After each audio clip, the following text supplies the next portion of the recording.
ಈ ಮನೇಲಿ ಒಬ್ಬೊಬ್ರು ಒಂದೊಂದು ಮುಖವಾಡ ಹಾಕೊಂಡಿದ್ದಾರೆ. ಮುಖವಾಡದ ಹಿಂದೆ ಇರೋ ಕಳ್ಳ ಯಾರು ಅಂತ ನಾಳೆ ಹೇಳ್ತೀನಿ ಅಂತ ಅಂಕಲ್ಗೆ ಹೇಳಿ ಹೊರಟೆ. ದಿವ್ಯಾ ಅಜಯ್ ರೆಸ್ಟೋರೆಂಟ್ಗೆ ಹೋದ್ರು. ದಿವ್ಯಾನೇ ಬೆಳದಿಂಗಳ ಬಾಲೆ ಅಂತ ಅಜಯ್ಗೆ ಗೊತ್ತಾಗ್ಲೇ ಇಲ್ಲ. ನಾನೇ ಅವಳು ಅಂತ ದಿವ್ಯಾನು ಹೇಳ್ಕೊಳಕ್ಕಾಗ್ಲಿಲ್ಲ.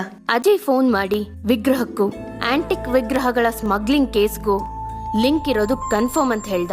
ಚಂದ್ರಶೇಖರ್ ಅಂಕಲ್ ಮನೆಗೆ ಹೋದ್ವಿ. ಕಾಂಚನ ಮಗನ್ಗೆ ಚಾಕ್ಲೇಟ್ ಕೊಟ್ಟೆ. ನನಗ್ ಬೇಕಾಗಿರೋ ವಿಷಯಗಳನ್ನ ಅವನ್ ಬಿಟ್ಕೊಟ್ಟ. ವಿಗ್ರಹ ಕಳ್ತನ ಆದಾಗ ಶ್ರೀಧರ್ ಏನ್ ಮಾಡ್ತಿದ್ರು ಅಂತ ವಿಚಾರಣೆ ಮಾಡ್ದೆ. ಶ್ರೀಧರ್ ರೂಮಲ್ಲಿ ಯಾಕೆ ಉಳ್ಕೊಂಡ್ರು ಅನ್ನೋ ಕಾರಣ ಕೊಟ್ರು. ವಿಗ್ರಹನ ಲಾಕರ್ಲಿ ಇಡೋ ಬದಲು ಬೇರೆ ಕಡೆ ಇಟ್ಟಿದ್ದಾರೆ, ಉಡ್ಕೋಣ ಅನ್ನಿಸ್ತು, ಅದಕ್ಕೆ ಅಲ್ಲೇ ಉಳ್ಕೊಂಡೆ.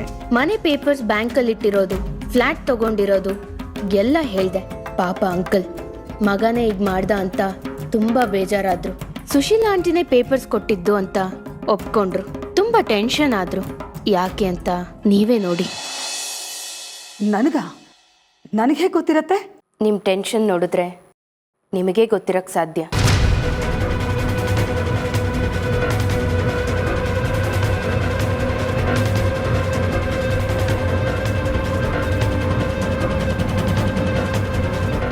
ನಿಮ್ಮ ತಾಯಿಗೆ ಟೆನ್ಷನ್ ಜಾಸ್ತಿ ಆದರೆ ಕೈ ನಡ್ಗತ್ತೆ. ಅದಕ್ಕೋಸ್ಕರ ಅವ್ರು ಮಾತ್ರೆ ತಗೋತಾರೆ. ಆದರೆ ಇತ್ತೀಚೆಗೆ ಇದರಲ್ಲಿ ನೀವು ಹೊಸದಾಗಿ ಕಂಡು ಹಿಡಿದಿದ್ದೇನೋ, ಅವರು ಡೈಲಿ ಮೆಡಿಸಿನ್ ತಗೋತಾರೆ, ಇಲ್ಲಾಂದರೆ ಅವ್ರಿಗೆ ನಿದ್ದೆ ಬರಲ್ಲ. ನಾನು ಅದನ್ನೇ ಹೇಳ್ತಾ ಇದ್ದೀನಿ. ಆಂಟಿ ದಿನ ಮಾತ್ರೆ ತಗೋತಾರೆ, ಆದರೆ ಕಳ್ತನ ಆಗಿದ್ದ ರಾತ್ರಿ ತಗೊಳ್ಳಿಲ್ಲ. ನಿದ್ದೆ ಬಂದರೆ ವಿಗ್ರಹ ಕದಿಯಕ್ಕಾಗಲ್ಲ ಅಂತ.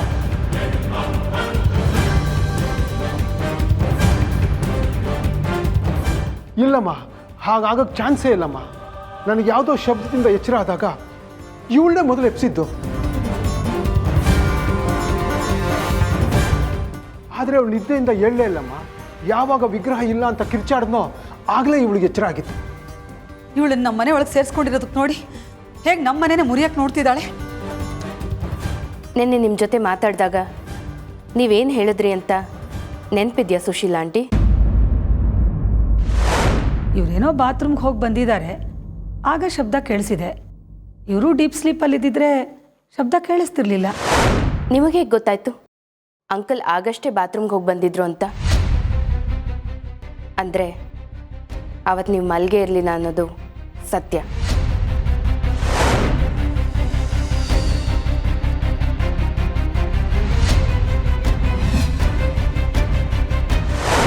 ಯಾಕೆ ಅಂದರೆ ಅದು ನಿಮ್ಮ ಪ್ಲಾನ್. ಮಗನ ಸಮಸ್ಯೆನ ದೂರ ಮಾಡೋಕ್ಕೆ, ವಿಗ್ರಹನ ಕದ್ಯಕ್ಕೆ. ಈಗ ನಾನೇನು ಮಾಡ್ಲಮ್ಮ? ಮಾತಾಡು. ಬೇರೆ ದಾರಿ ಇಲ್ಲಮ್ಮ. ನನ್ನ ಕೈಲಿ ಕೆಲಸ ಎಲ್ಲ ಲೋನ್ ಕಟ್ಟಕ್ಕಾಗ್ತಿಲ್ಲ. ತಡ ಮಾಡಿದ್ರೆ ಅಪ್ಪನಿಗೆ ಲೋನ್ ವಿಷಯ, ಮನೆ ಡಾಕ್ಯುಮೆಂಟ್ಸು, ಬ್ಯಾಂಕಲ್ಲಿ ಪ್ಲೆಜ್ ಮಾಡಿರೋ ವಿಷಯ ಎಲ್ಲ ಗೊತ್ತಾಗ್ಬಿಡುತ್ತೆ. ನನ್ನ ಹೊಸ ಫ್ಲ್ಯಾಟ್ ಕೂಡ ಜಪ್ತಿ ಮಾಡಿಬಿಡ್ತಾರೆ. ಅದ್ರ ಕತೆ ಬಿಡಪ್ಪ, ಮನೆ ಡಾಕ್ಯುಮೆಂಟ್ಸ್ ಕತೆ ಏನಾಗುತ್ತೆ ಅದನ್ನು ಹೇಳು. ಲೋನ್ ಅಮೌಂಟ್ ಪೂರ್ತಿ ಸೆಟ್ಲ್ ಮಾಡೋವರೆಗೂ ಬ್ಯಾಂಕ್ನವರು ಯಾವುದೇ ಕಾರಣಕ್ಕೂ ಮನೆ ಡಾಕ್ಯುಮೆಂಟ್ಸನ್ನು ಕೊಡೋದಿರಲಿ, ತೋರಿಸೋದು ಇಲ್ಲ.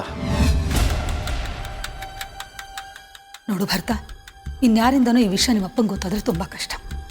ನೀನೇ ಹೇಗಾದರೂ ಮಾಡಿ ಹಣ ಹೊಂದಿಸಿ ಬ್ಯಾಂಕಲ್ಲಿಟ್ಟಿರೋ ಮನೆ ಡಾಕ್ಯುಮೆಂಟ್ಸ್ನ ಬಿಡಿಸ್ಕೊಂಬಂದ್ಬಿಡಪ್ಪ. ಅಷ್ಟೊಂದು ದುಡ್ಡು ನನ್ನ ಹತ್ರ ಎಲ್ಲಮ್ಮ ಇದೆ, ಕುತ್ತಿಗೆವರೆಗೂ ಬಂದಿದೆ. ಶೂಟ್ ಮಾಡ್ಕೊಂಡು ಸಾಯ್ಬೇಕಷ್ಟೇ ನಾನು. ಯಾಕೋ ಹೀಗೆಲ್ಲ ಮಾತಾಡಿ ನನ್ನ ಹೊಟ್ಟೆ ಉರಿಸ್ತೀಯ? ನೀನು ಸಾಯ್ಲಿ ಅಂತಲ್ಲ, ನಿಮ್ಮ ಅಪ್ಪಂಗೆ ಗೊತ್ತಿಲ್ಲದೆ ಮನೆ ಡಾಕ್ಯುಮೆಂಟ್ಸ್ನ ನಿನ್ನ ಕೈಗೆ ಒಪ್ಪಿಸಿದ್ದು. ದೊಡ್ಡ ಮಗ, ನಾನು ಸಾಯೋವರೆಗೂ ನನ್ನ ಜೊತೆನೇ ಇರಲಿ ಅಂತ ಆಸೆಪಟ್ಟೆ. ಆದರೆ ನಿನ್ನ ಹೆಂಡ್ತಿಗೆ ನಮ್ಮ ಜೊತೆ ಹೊಂದಾಣಿಕೆ ಮಾಡೋಕ್ಕಿರೋಕ್ಕಾಗ್ತಿಲ್ಲ. ಅದಕ್ಕೆ ನಿನಗೆ ಹೊಸ ಫ್ಲ್ಯಾಟ್ ತೆಗೆದುಕೊಳ್ಳೋಣ ಅಂತ ನಿನಗೆ ಸಹಾಯ ಮಾಡಿದೆ. ನೀನು ನೋಡಿದ್ರೆ ಸಾಯೋ ಮಾತಾಡ್ತೀಯಲ್ಲ. ಇನ್ನೇನಮ್ಮ ಮಾಡಲಿ ನಾನು?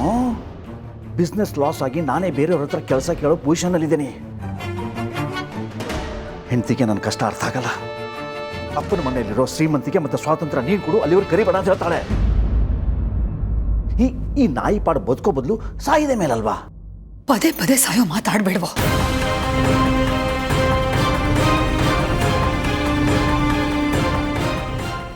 ಈಗೇನು ನಿನ್ನೆಲ್ಲ ಸಮಸ್ಯೆ ತೀರಿಸೋ ಅಷ್ಟು ನಿನಗೆ ದುಡ್ಡು ಬೇಕು, ಅಷ್ಟೇ ತಾನೇ?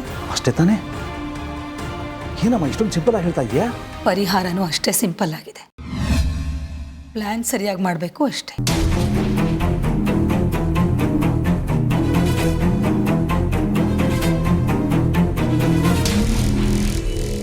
ಏನು ನೋಡ್ತಾ ಇದ್ದೆ ನಿನ್ನ ತಲೆಯಲ್ಲಿ? ಲಕ್ಷ್ಮಿ ವಿಗ್ರಹ.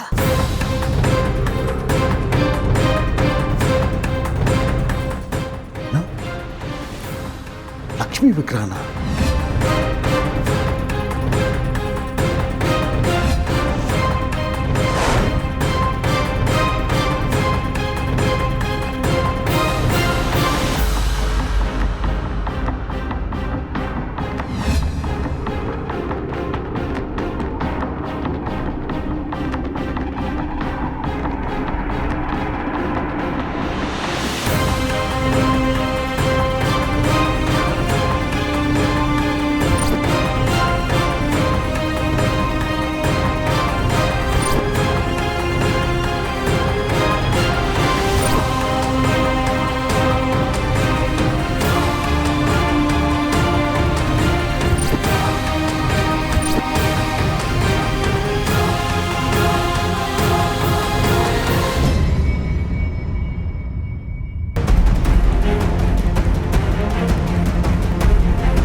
ನೀವೆಷ್ಟೊತ್ತಾದರೂ ಕಿಟಕಿ ಹತ್ರ ಬರಲೇ ಇಲ್ಲ ಅಂತ ಭರತ್ ಕಲ್ಲೆಸೆದ್ರು.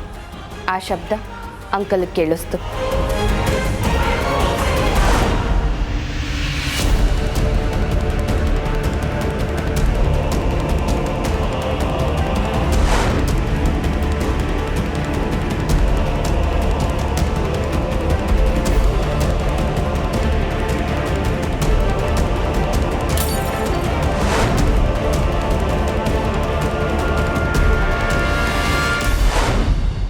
ಹೌದು, ಆದರೆ ಈಗ ಆ ವಿಗ್ರಹ ನನ್ನ ಹತ್ರ ಇಲ್ಲ. ಎಲ್ಲಿದೆ ಅಂತಲೂ ಗೊತ್ತಿಲ್ಲ. ಗೊತ್ತು, ವಿಗ್ರಹ ನಿಮ್ಮ ಹತ್ರ ಇಲ್ಲ ಅಂತ. ಮತ್ತಾರ ಹತ್ರ ಇದೆ? ಶ್ರೀಧರ್ ಅವ್ರ ಹತ್ರ ಲಕ್ಷ್ಮಿ ವಿಗ್ರಹ ಇದೆ. ನಿಮ್ಮ ಇಡೀ ಕುಂಡ್ಲಿನೇ ಜಾಲಾಡಿದ್ದೀವಿ. ಮಿಮಿಕ್ರಿ ಮಾಡಬೇಡಿ. ವಿಗ್ರಹ ಎಲ್ಲಿದೆ ಹೇಳಿ. ನಿಮ್ದೊಳ್ಳೆ ಕತೆ ಆಯಿತು ಕಣ್ರಿ. ಬೇಲಿದ್ದ ಬೇಲೆ ನನ್ನ ಮೇಲೆ ಯಾಕೆ ಗುರಿ ಇಡ್ತಾ ಇದ್ದೀರಾ? ಈ ವಿಗ್ರಹಕ್ಕೂ ನನಗೂ ಯಾವುದೇ ಸಂಬಂಧ ಇಲ್ಲ. ಹೌದು, ಪಾಪ ನಿಮಗೆ ಕಳ್ತನದ ಬಗ್ಗೆ ಏನೂ ಗೊತ್ತಿಲ್ಲ. ಆದರೆ ಬೇಜವಾಬ್ದಾರಿ ಅಂತ ಒಂದಿರುತ್ತಲ್ಲ, ಇವ್ರ ಮನೆ ವಸ್ತು ನಾನು ಯಾಕೆ ತಲೆ ಕೆಡ್ಸ್ಕೊಂಡು ಹುಡುಕ್ಲಿ ಅಂತ ಅಲ್ಲೇ ಉಳ್ಕೊಂಡ್ರಿ. ಈ ಒಂದು ಸಂದರ್ಭದಲ್ಲಿ ನನಗನ್ನಿಸುತ್ತೆ ಈ ಮುದುಕನೇ ಆ ವಿಗ್ರಹವನ್ನೇ ಇಲ್ಲೇ ಬಚ್ಚಿಟ್ಟಿರಬೇಕು. ಸುಮ್ಮನೆ ನಮ್ಮನ್ನೆಲ್ಲ ಈ ಮಧ್ಯರಾತ್ರಿಲಿ ಕರೆದು ಹುಡ್ಕೋಕೆ ಹಚ್ತಾ ಇದ್ದಾನೆ. ಹುಡುಕ್ಲಿ ಬ್ರದರ್ ನಿಮ್ಮ ಮಡಗದಂಗಿರುವಂಥ ನಮ್ಮ ಗಾಡ್ ಫಾದರ್ ಹೇಳಿದ್ದಾರೆ. ಅದನ್ನು ನಾವು ಪಾಲನೆ ಮಾಡಬೇಕಾಗುತ್ತೆ. ಇರಲಿ, ನಮ್ಮ ಒಂದೇ ರೂಮಿನಲ್ಲಿ ವಾಸ್ತವ್ಯ ಹೂಡಿ ಇವತ್ತು ನಮಗೆ ಬೇಜಾರಾಗಿದೆ. ಇವತ್ತು ಮಾವನವರ ರೂಮ್ನಲ್ಲಿ ವಾಸ್ತವ್ಯ ಹೂಡ್ತಕ್ಕಂಥ ಒಂದು ಪರಿಸ್ಥಿತಿ ಬಂದಿದೆ. ಹೂಡ್ತೇವೆ. ಆದರೂ ಈ ಸಂದರ್ಭದಲ್ಲಿ ನಮ್ಮ ಲಕ್ಷ್ಮಿಯವರು ಲಾಕರು ರೂಮ್ ಬಿಟ್ಟು ಎಲ್ಲೋದ್ರು. ಈ ಪ್ರಕಾರ ಆಮೇಲೆ ಯೋಚನೆ ಮಾಡೋಣ. ಒಂದೆರಡು ನಿಮಿಷ ರೆಸ್ಟ್ ಮಾಡೋಣ.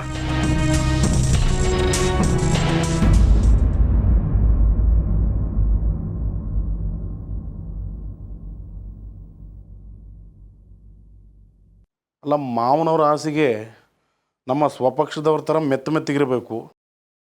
ಆದರೆ ವಿರೋಧ ಪಕ್ಷದವ್ರ ಥರ ಚುಚ್ತಾ ಇದೆಯಲ್ಲ.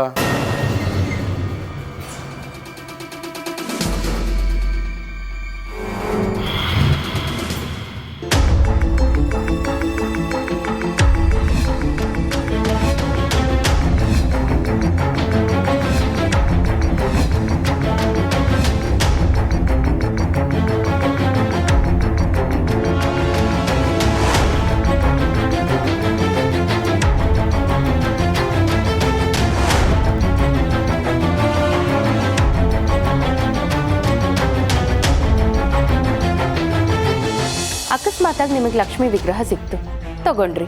ನೀವ್ಯಾವ ಸೀಮೆ ಡಿಟೆಕ್ಟಿವ್? ಆ ವಿಗ್ರಹ ಸಿಕ್ಕಿದ್ರೆ ಮನೆಯವ್ರು ನಾನೇ ಕೊಡ್ತಾ ಇರ್ಲಿಲ್ವಾ? ಕೊಡಬೇಕಿತ್ತು, ಆದರೆ ಕೊಡಲಿಲ್ಲ. ಸುಮ್ಮನೆ ನನ್ನ ಮೇಲೆ ಅಪವಾದ ಹೊರಿಸ್ಬೇಡಿ. ಪೊಲೀಸ್ನವರು ಮನೆಯೆಲ್ಲ ಹುಡುಕಿದ್ದಾರೆ, ಮುಚ್ಚಿಟ್ಟಿದ್ದಾರೆ, ಅವ್ರಿಗೆ ಸಿಗ್ತಾ ಇರ್ಲಿಲ್ವಾ? ಏನ್ ಮಾತಾಡ್ತಿದ್ದೀನಿ ಅನ್ನೋ ಪ್ರಜ್ಞೆ ಇದೆಯಾ ನಿನಗೆ? ನನ್ನ ಗಂಡನ ಬಗ್ಗೆ ಚೀಪಾಗಿ ಮಾತಾಡಿದ್ರೆ ನಾನು ಸುಮ್ಮನೆ ಇರಲ್ಲ.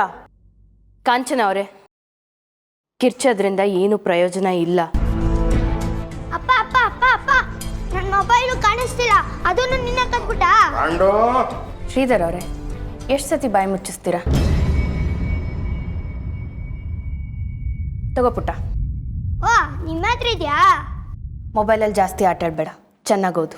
ಸರಿ. ನಿಮ್ಮ ಮಗ ಇಲ್ಲಿಗೆ ಬರಬೇಕು ಅಂತಾನೆ ನಾನೇ ಹೋಗಿ ಮೊಬೈಲ್ ತೊಗೊಂಬಂದೆ. ಈಗಲಾದರೂ ನಿಜ ಹೇಳಿ, ಇಷ್ಟು ಚಿಕ್ಕ ವಯಸ್ಸಿಗೆ ನಿಮ್ಮ ಮಗನಿಗೆ ಯಾಕೆ ಮೊಬೈಲ್ ಫೋನ್ ಕೊಡ್ಸಿದ್ರಿ?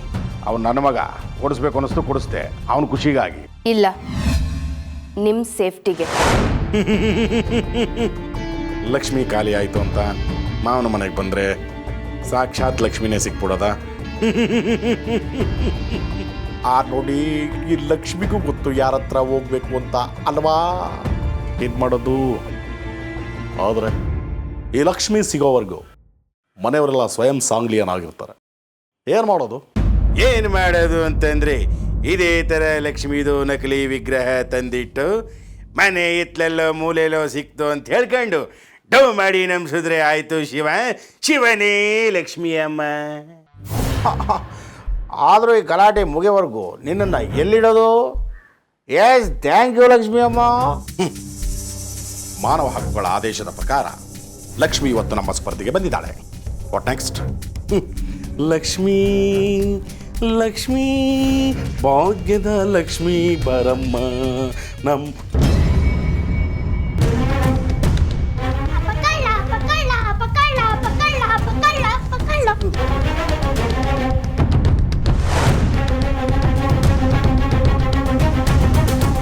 ಸತ್ಯ ಬಾಯಿ ಬಿಡಬಾರ್ದು ಅಂತ ಮಗನಿಗೆ ಮೊಬೈಲ್ ಗಿಫ್ಟ್ ಮಾಡಿದ್ರಿ. ಏನ್ ಮಾತಾಡ್ತಿದ್ದೀನಿ ಅನ್ನೋ ಪ್ರಜ್ಞೆ ಇದೆಯಾ ನಿನಗೆ? ನನ್ನ ಗಂಡನ ಬಗ್ಗೆ ಚೀಪಾಗಿ ಮಾತಾಡಿದ್ರೆ ನಾನು ಸುಮ್ಮನೆ ಇರಲ್ಲ. ಸುಮ್ಮನೆ ಇರಲೇಬೇಕು ಕಾಂಚನ ಅವರೇ, ಯಾಕಂದ್ರೆ ಸತ್ಯ ಆಗಿದೆ.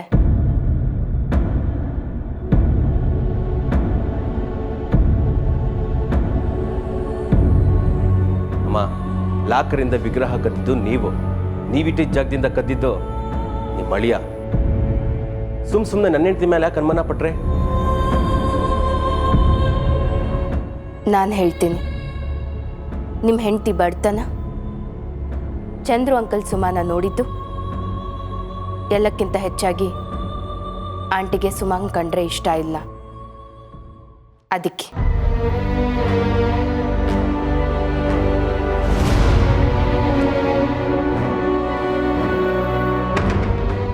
ಎಲ್ಲರೂ ನನ್ನವರೇ ಅಂತ ಎಷ್ಟು ನಂಬಿದ್ದೆ.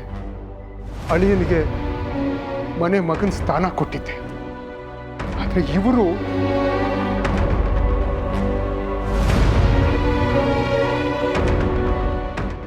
ಹಾಗಾದರೆ ವಿಗ್ರಹ ಎಲ್ಲಿದೆ?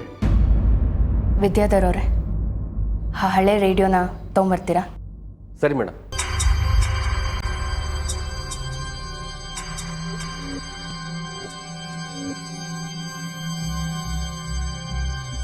ಅಲ್ಲಿಡಿ.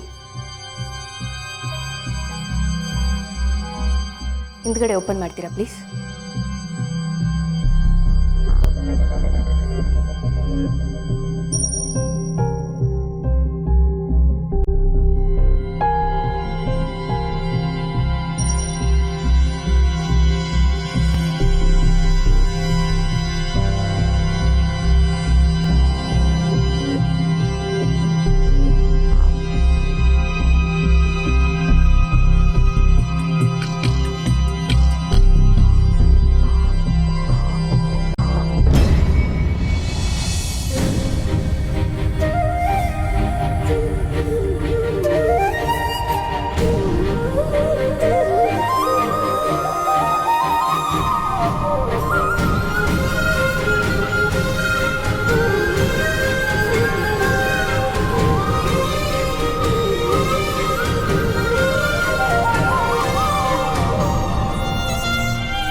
ಲಕ್ಷ್ಮಿ ವಿಗ್ರಹ ಇಲ್ಲೇ ಇದೆ.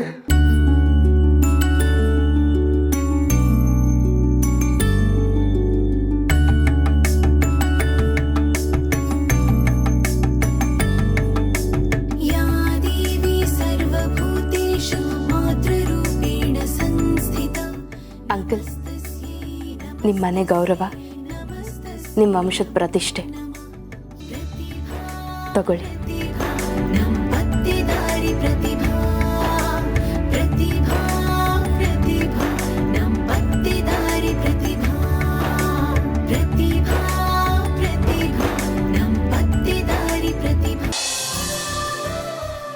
Thank you very much.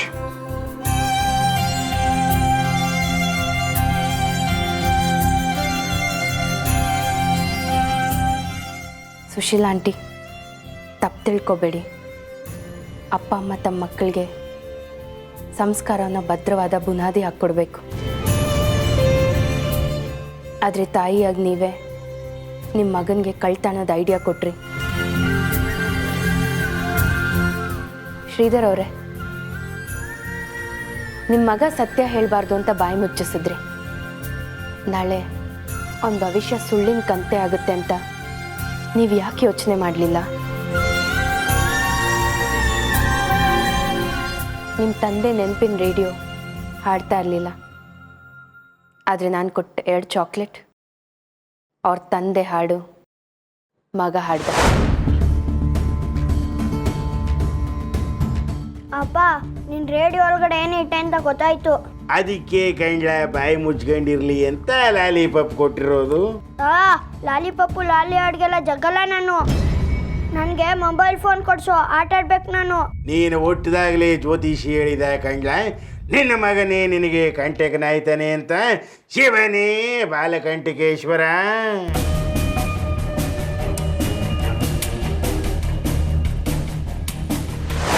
ಇಂಥ ಕೆಲಸ ಮಾಡಕ್ಕೆ ನಿನಗೆ ಹೇಗೋ ಧೈರ್ಯ ಬಂತು? ನನಗೆ ಬರ್ತಾ ಇರೋ ಕೋಪದಲ್ಲಿ ಅಪ್ಪ, ಶ್ರೀಧರ್, ನಿಮ್ಮನ್ನ ಅರೆಸ್ಟ್ ಮಾಡ್ತಾ ಇದ್ದೀವಿ.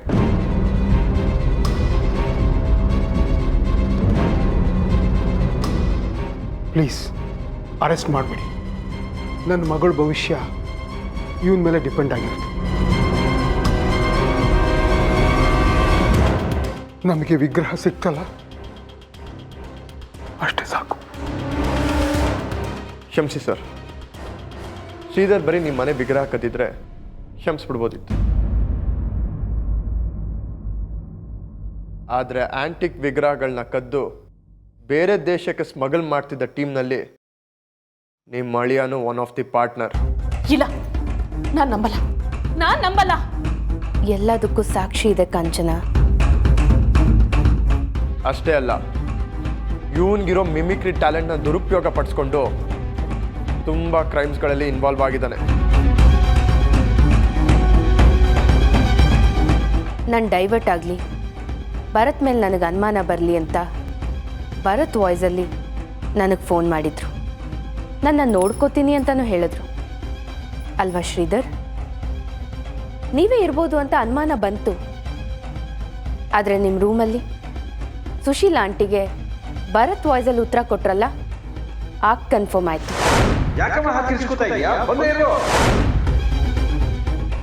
ಇವನ್ ಸ್ಮಗ್ಲಿಂಗ್ ಟೀಮ್ನ ಒಳಗಾಕಿ ಟ್ರೀಟ್ಮೆಂಟ್ ಕೊಟ್ವಿ. ಆಗ ಇವನ್ ಮಿಮಿಕ್ರಿ ಎಲ್ಲಾದ್ರ ಬಗ್ಗೆನೂ ಬಾಯ್ಬಿಟ್ರು.